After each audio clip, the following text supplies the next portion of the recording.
जय हिंद साथियों, मैं सतीश फौजी श्रीहंस डेयरी फार्म से।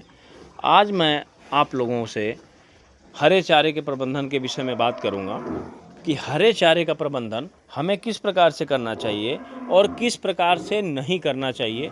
ये पशुपालन में सबसे बड़ा विषय है कि हम लोग हरा चारा और साइलेज इन सब को छोड़ करके अनाज पैदा करने के चक्कर में अपना बहुत ज़्यादा नुकसान कर बैठते हैं।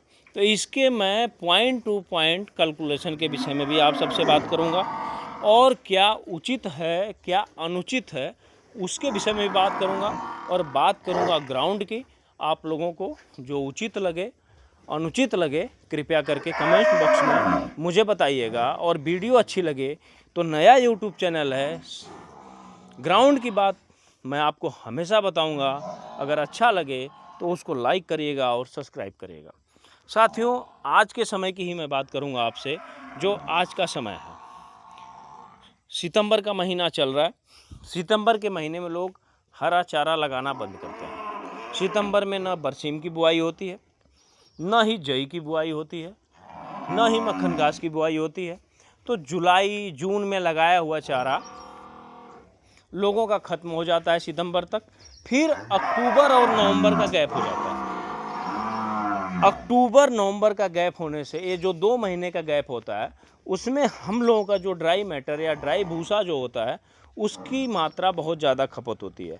इसको आपको बैलेंस कैसे करना है, किस प्रकार से करना है, ये मैं आपको अपने ग्राउंड की बात बताऊंगा जो मैं करता हूं।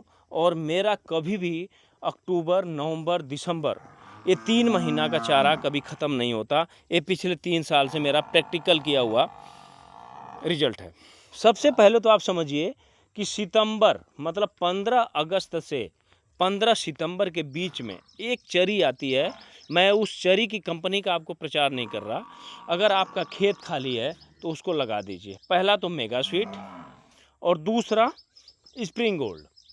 अगर आप सितंबर में लगाते हैं या अगस्त में लगाते हैं, अगर अगस्त में आपने लगा दिया तो सितंबर अक्टूबर, लेकिन इनको क्या चाहिए, जहाँ 60 दिन में इनको तैयार होना है वहाँ पे 75 दिन आपसे लेंगी, 15 दिन एक्स्ट्रा।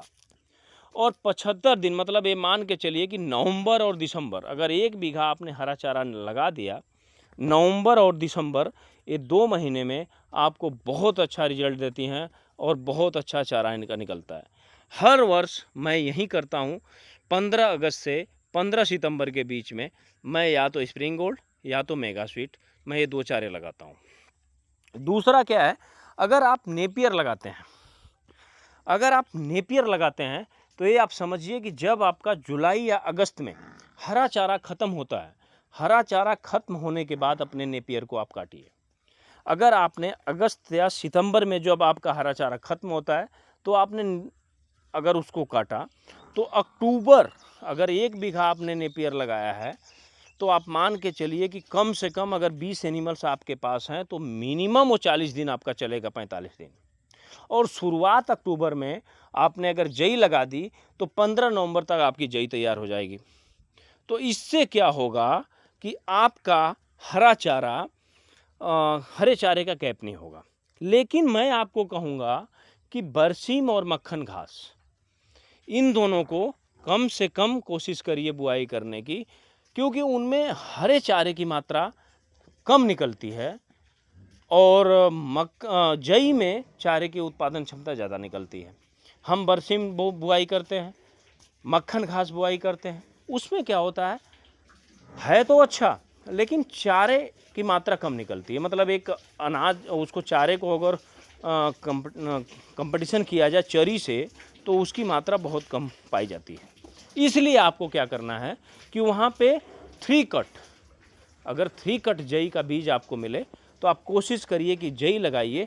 जई में अच्छे हरे चारे का उत्पादन होता है। और कोशिश करिए कि आप अगस्त और सितंबर के बीच में आप हरा चारा लगाइए, या तो स्प्रिंग गोल्ड या तो मेगा स्वीट। इससे क्या होगा आपको कि आपको नवंबर और दिसंबर दिन तक की टेंशन ख़त्म हो जाएगी। और जब आपका धान का खेत खाली होता है अक्टूबर या नवंबर में, उस समय अगर आप बरसीम या जई लगा देते हैं तो आपका जनवरी तक आपकी जई तैयार हो जाएगी। मतलब आपके चारे का कैलकुलेशन बहुत सही बैठेगा और सटीक बैठेगा। अगर आपके पास ज़्यादा ज़मीन है तो आप वहाँ पे साइलेज की व्यवस्था कर सकते हैं। 3-4 बीघा जई इकट्ठा लगा दीजिए, या 3-4 बीघा 5 बीघा मक्का या मेगा स्वीट ज़्यादा लगा दीजिए और इकट्ठा आप साइलेज बना लीजिए। अब यहाँ पे मैं करूँगा गेहूँ बनिस्पत हरा चारा। गेहूं की बुआई होती है लगभग में 15 नवंबर के आसपास और 15 अप्रैल के आसपास उसकी कटाई होती है। 15 दिन पहले खेत की तैयारी शुरू होती है और 15 दिन बाद खेत खाली होता है। तो 6 महीने गेहूं आपका लेता है। अगर आपने एक महीने आपने गेहूं की बुआई करी है तो आप ये मान के चलिए कि 6 महीने आपका पूरा गेहूं लेगा।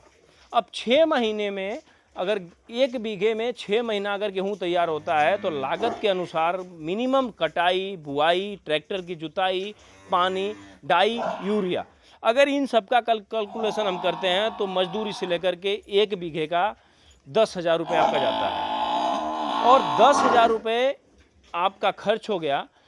और अगर 1 बीघे में आपने 10 क्विंटल गेहूं निकाला या 8 क्विंटल निकाला तो खर्च निकाल के भूसा जोड़ के आप मैक्सिमम 1 बीघे में आप 10 से 12,000 रुपये आप बचाते हैं। आप इस लॉजिक को समझने का प्रयास करिएगा कि 1 बीघे में आपने 10 से 12,000 रुपये की कमाई करी 6 महीने के अंदर। ये बहुत बड़ा कैलकुलेशन है सर। हम लोग इस सब चीज़ों को नहीं समझ पाते हैं। इसको हमें ग्राउंड पे समझने की ज़रूरत है कि 6 महीना हमारा एक खेत 1 बीघा बीजी रहने के बाद उसने हमें 10 से 15,000 का कैलकुलेशन करा। अगर वहीं हम खेत की बुआई या चारे की बुआई करते हैं तो मिनिमम अगर अच्छे चारे का बीज हम लेते हैं तो 30 से 40 टन के बीच में उत्पादन होता है हरे चारे का। मैं 3,000 केजी मानता हूँ। अगर 3,000 केजी का अगर आप 3 रुपये केजी हरा चारा मानते हैं तो आप उसका कैलकुलेशन आप अपने हिसाब से कर लीजिए कि आपने 3 महीने में कितना हरा चारा निकाला। ज़मीन और आसमान का अंतर है। अगर आप एज ए डेयरी फार्मर हैं तो 1 बीघा गेहूं की बुआई न करके आप 1 बीघा एक्स्ट्रा हरा चारा लगाइए। आप 6 महीने में 1.5 बार, मतलब 1.5 का मतलब अगर 7 महीना आपने लगा दिया तो आप कम से कम 7 महीने में 2 बार हरे चारे की फसल ले सकते हैं अगर आप साइलेज बना रहे हैं तो प्लीज़ रिक्वेस्ट करूंगा मैं आपसे, एज ए आप अगर फार्मर हैं, आपके पास एनिमल्स ज़्यादा हैं, आप डेयरी फार्मिंग पे काम करना चाहते हैं तो आप कैलकुलेशन करिए अपने फीड का, बीज का, हरे चारे का। जब हरे चारे का कैलकुलेशन करते हैं तो वहाँ से सबसे बड़ी चीज़ यह समझने की है कि आज के समय में थ्योरी क्या कहती है, ग्राउंड क्या कहता है। अभी लोग कहेंगे कि भाई आप सितंबर में स्प्रिंग गोल्ड क्यों लगाते हो। भाई मैं लगाता हूँ नवंबर दिसंबर में काटता हूँ। आप समझिए इस चीज़ को। मैं 15 अगस्त से लेकर 15 सितंबर के बीच में स्प्रिंग गोल्ड हर वर्ष लगाता हूँ मैं, और मैं उसको काटता हूँ नवंबर दिसंबर। तो नवंबर और दिसंबर हरे चारे का प्रबंधन की समस्या खत्म हो गई। मतलब आपको सोचना क्या है, जनवरी, फरवरी, मार्च। अब इसमें क्या होता है कि अगर आपने 6-7 बिस्वा भी अगर आपने नेपियर लगाया है तो नेपियर आपने सितंबर में क्लोज कर दिया तो नवंबर, जनवरी, फरवरी में 1 महीना आपका वो निकाल देगा। मतलब जनवरी आपका पूरा वो निकालेगा। बच गया आपका फरवरी, मार्च। अब आपको उस हिसाब से मैनेजमेंट करना है कि आपके पास फरवरी, मार्च की जई, मक्खन घास, बरसीम, इन तीनों में से किसी एक का कैलकुलेशन हो और आपका 7-8 बिस्वा या 10 बिस्वा खेत खाली हो जिसमें फरवरी में चारा लगाया जा सके। अगर आपने फरवरी में चारा लगा दिया, जैसे में mega sweet, spring gold, jumbo super elite, jumbo super या न्यूट्रीफीड, तो आपको हरे चारे की समस्या नहीं होगी। अब एक लॉजिक इस चीज़ में और समझिए, सबसे बड़ा फैक्टर जो हम पूर्वांचल वालों को नहीं पता है, अगर पूर्वांचल में करते हैं तो सिर्फ कुछ लोग करते हैं। अपने रोहनिया में एक साथी हैं जो राजीव जी, जो इस चीज़ को फॉलो करते हैं। वो क्या करते हैं कि 10 अप्रैल तक उनका गेहूं का खेत खाली हो जाता है 5-6 बीघा। वो क्या करते हैं कि 5-6 बीघा में मेगा स्वीट लगा देते हैं। 15 से 20 अप्रैल के अंदर वो मेगा स्वीट लगाते हैं और 15 से 20 जुलाई के बीच में मेगा स्वीट को एक ही दिन में कट कर लेते हैं। कट करने के बाद लेबर लगा करके अपना साइलेज पिट बना करके साइलेज बनाते हैं 90 दिन का। 90 दिन में उनका साइलेज बन जाता है। 5 बीघा जो हमारा मतलब खेत 6 महीना खाली रह रहा, उसमें वो हरा चारा लगा करके उसको साइलेज बनाते हैं और साइलेज बनाने के बाद 45 दिन बाद उसको यूज करते हैं। मतलब वो सिर्फ अपने जो खेत खाली है उस समय हरा चारा लगा के साइलेज बना के 1.5 से 2 लाख रुपए अपना चारे का मैनेज करते हैं, चारे का पैसा बचाते हैं। तो प्लीज़ रिक्वेस्ट करूँगा मैं आप सभी से कि हरे चारे के प्रबंधन के लिए आप लोग अपने हिसाब से मैनेज करिए। अगर अपने आसपास के साथी हैं तो कृपया करके मेरा मोबाइल नंबर है 9721612645। इस नंबर पे हरे चारे के प्रबंधन के विषय में बात कर सकते हैं। उस्ताद जो बताऊंगा सही बताऊंगा, नहीं समझ में आएगा दूसरे से पूछ के बताऊंगा, लेकिन गलत नहीं बताऊंगा। अभी ये एक हरा चारा आपके सामने दिख रहा है, ये मेरे चाचा जी का है। ये लगभग में 2 फीट का था, तो कम से कम 10 दिन पूरा बाढ़ के पानी में डूबा हुआ था। ये चारा है स्प्रिंग गोल्ड। ये ग्राउंड है आपके पास, आप ग्राउंड रिपोर्ट है, आप इसको देख लीजिए। ये हरा चारा 40 दिन का होगा मुझे लग रहा, 35-40 दिन का। और इस चारे का नाम है स्प्रिंग गोल्ड। ये शायद गुडविल कंपनी का आता है, मुझे कंफर्म नहीं है। और पूरा बाढ़ में डूबा था 10 दिन, लेकिन ये चारा ख़त्म नहीं हुआ। आप इसको समझिए, ये मल्टी कट है। बारिश के महीने में मिनिमम 2 कट कटेगा। अगर उन्होंने आज एक कट काटना शुरू करा तो समझिए कि अक्टूबर तक ये दोबारा तैयार हो जाएगा। तो इसलिए मैं रिक्वेस्ट करूंगा कि हरे चारे के लिए आप लोग अपने हिसाब से मैनेज करिए।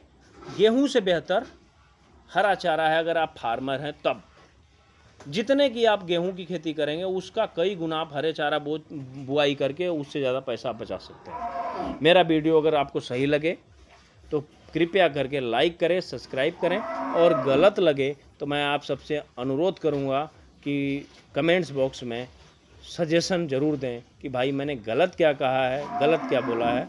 मैंने किसी भी कंपनी का प्रचार नहीं करा है। मैं एडवांटा का फीड ज़्यादा यूज करता हूँ और दूसरी कंपनी का कम यूज करता हूँ, लेकिन क्या है अगस्त सितंबर में स्प्रिंग गोल्ड का बहुत अच्छा रिजल्ट है, इसलिए मैंने इस बीज का नाम लिया। जय हिंद, जय भारत। सतीश फौजी, श्रीहंस डेयरी फार्म, जिला बनारस।